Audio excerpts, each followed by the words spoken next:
I'm Renee Bergstrom. I'm a weaver, photographer, and watercolor artist.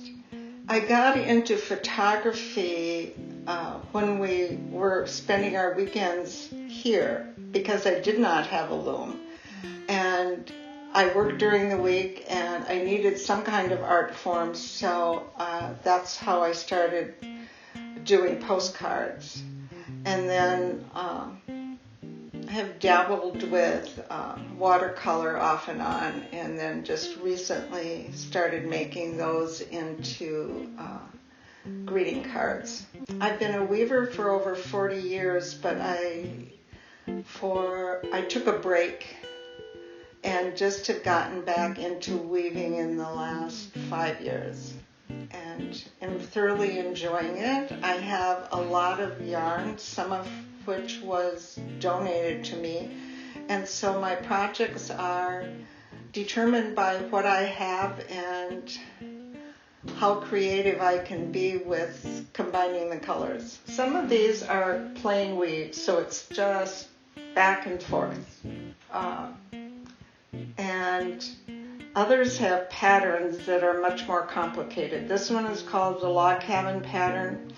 This is a Norwegian krokbrak, and it's much heavier and takes a lot more yarn, and so this one's a rug.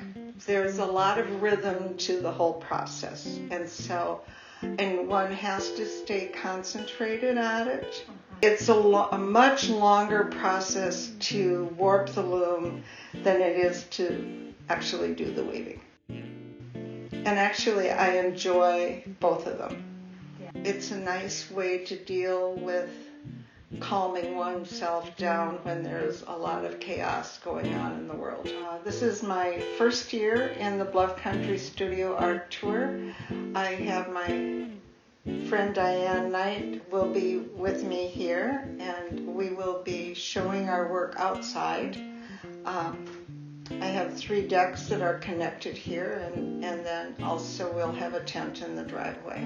Diane and I have been friends for several years, and I really admire her artwork, and so we support each other and encourage each other to keep working.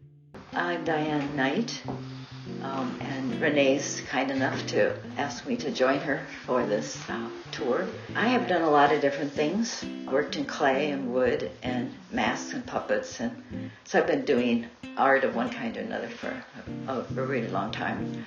But recently, in the last 3 years, I've turned to what I call doodling. What I do is I just throw some color down on paper, and then I start with mostly felt tip pens. I start to make lines, find shapes. A lot of my work sort of tends to look like trees and forests, but it's really the color that's thrown down on the paper that I'm following once I start seeing things. And I also have a poetry book. I have doodles mixed in with the poetry, so it kind of marries that together. It feels to me very free, and I find if I get disturbed about the world, or I just start doodling. I call it doodling, and I'm just happy. I'm just very pleased to be here, be part of this.